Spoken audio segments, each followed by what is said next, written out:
Hello everyone, welcome back to my channel. My name is Prashant. I hope आप सभी अच्छा trade कर रहे होंगे। आज ये छोटा सा एक लर्निंग वीडियो मैंने प्लान किया है जिसमें मैं स्टॉप लॉस का क्या इंपॉर्टेंस है ये एक्सप्लेन करने वाला हूँ। आपने कभी ऑब्जर्व किया होगा कि वीडियो के एंड में जब हम पोजीशन स्क्वायर ऑफ करते हैं तो पहले मैं स्टॉप लॉस को हटाता हूँ, उसके बाद पोजीशन स्क्वायर ऑफ करता हूँ। इसका मतलब स्टॉप लॉस मैं लगाता हूँ। अगर 40 रुपये में कुछ सेल किया है वो 2 रुपये तक भी आता है और 40 के बाद अगर मेरा 55 पे भी स्टॉप लॉस है, 55 पे भी स्टॉप लॉस है, तो मैं उसको जीरो होने तक के जब तक मैं स्क्वायर ऑफ करता हूँ तब तक के उसको मैं स्टॉप लॉस को लगा के रखता हूँ। ऐसा नहीं होता कि मैं स्टॉप लॉस को हटा देता हूँ। तो अभी रिसेंटली थर्सडे की एक ऑप्शन प्रीमियम मैंने डेमोन्स्ट्रेट किया हुआ एग्जांपल के लिए। आप देखिए, उसमें मैं समझाने की कोशिश कर रहा हूँ कि एक स्टॉप लॉस लगाने की क्या इंपॉर्टेंस होती है और नहीं लगाने से क्या चीज़ हो सकती है। चलिए, टाइम वेस्ट नहीं करते हैं और वीडियो स्टार्ट करते हैं और वीडियो को पूरा लास्ट तक देखिएगा।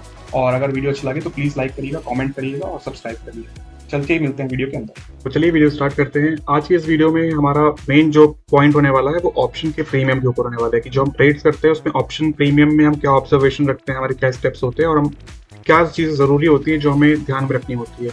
तो सबसे पहले आपको अभी याद होगा जो रिसेंट हमने लाइव ट्रेड का वीडियो डाला था वो था थर्सडे का। थर्सडे मतलब 18 ऑफ अप्रैल का जो था, जिसमें हमने निफ्टी एक्सपायरी ट्रेड करी थी और जिसमें हमारा स्टॉप लॉस भी हिट हुआ था। तो उस स्टॉप लॉस हिट होने के बाद हम ऑल्दो 10:30 पौने 11 के आसपास मार्केट से बाहर हो चुके थे, बट मैं ऑब्वियसली मार्केट ऑब्जर्व कर रहा था। और उस ऑब्जर्वेशन में एक चीज़ नोटिस में आई कि जो एट द मनी या फिर उसके नीचे के भी जो out of the money premiums है वो बहुत ऊपर तक आई गए हैं। तो आपने चीज़ें नोटिस करी होंगी कई बार वीडियोस में, अगर आप ध्यान से देखते हैं, अगर एंड तक देखते हैं। तो नहीं देखते हैं तो एक बार जाके प्लीज़ देखिए, चेक करिए कि मैं ये पॉइंट्स आप शायद रिलेट कर पाएंगे अच्छे से। और मैं ये बोलना चाह रहा हूँ कि जैसे कि अगर सपोज करिए मैंने कोई सा प्रीमियम एट द मनी का सेल किया हुआ है 40 रुपीज़ में, उसका स्टॉप लॉस लगा रखा है मैंने अगर 55 रुपीज़ या 60 रुपीज़ में, और वो 40 रुपीज़ से अगर वो 2 रुपये 3 रुपये तक भी आ जाता है, उसके बाद भी जो मेरा 40 के बाद 55 का जो SL है मैं उसको रहने देता हूँ। ऐसा नहीं है कि 2 रुपये आ गया तो मैं उसे हटा देता हूँ।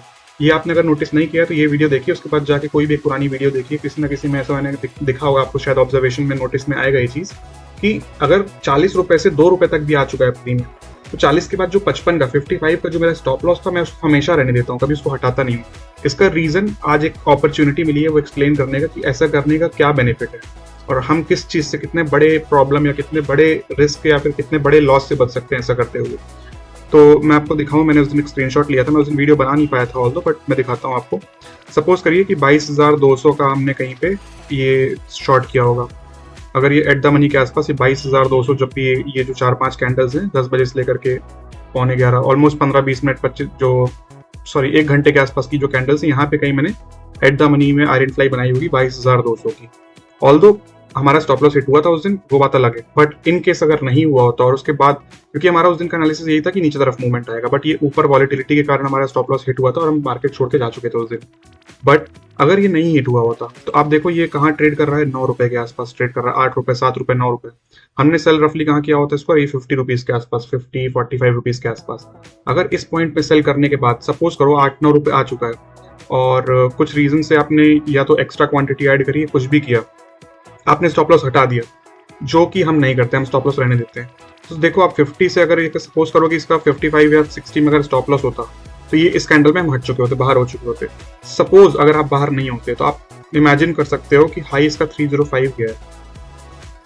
तो अगर मतलब ये मैं हमेशा ऐसा नहीं होता है, but once in a while होना चांसेस होते हैं इसके। और ये देखो आपके सामने हुआ है ये अभी थर्सडे को, तो ये हिला देगा आपको। ये सपोज करो हम 800 क्वांटिटी ट्रेड कर रहे थे, राइट? तो अगर 800 इंटू, अगर ये सपोज करो कि यहाँ से 40 रुपीज़ या 45 रुपीज़ मेरा सेलिंग प्राइस, अगर धोखे से भी मैं इसको छोड़ देता खुला, और मैं नहीं बोलता कि 305, अगर 305 होता फिर तो आप कहीं स्टैंड ही नहीं करते, आप 2-2.5 लाख रुपए का लॉस लेके बैठे होते। मैं बोलता हूँ अगर 100 पॉइंट का भी होता है तो आपका 1 लाख रुपए 80,000 रुपए ऐसे ही जा चुका होता। ऑल्दो ये बहुत ही फास्ट मूवमेंट था, 15 मिनट का था। यहाँ पे जब मार्केट होता है ना ऊपर, तो आपको कुछ समझ नहीं पड़ेगा, आपको नहीं पता है कि मार्केट कितना नीचे आएगा। क्लोजिंग देखो 204 में हुआ इसका, ये आया भी नहीं, ये इस लेवल तक आया था, आपको समझ नहीं पड़ेगा कि मैं करूँ तो करूँ।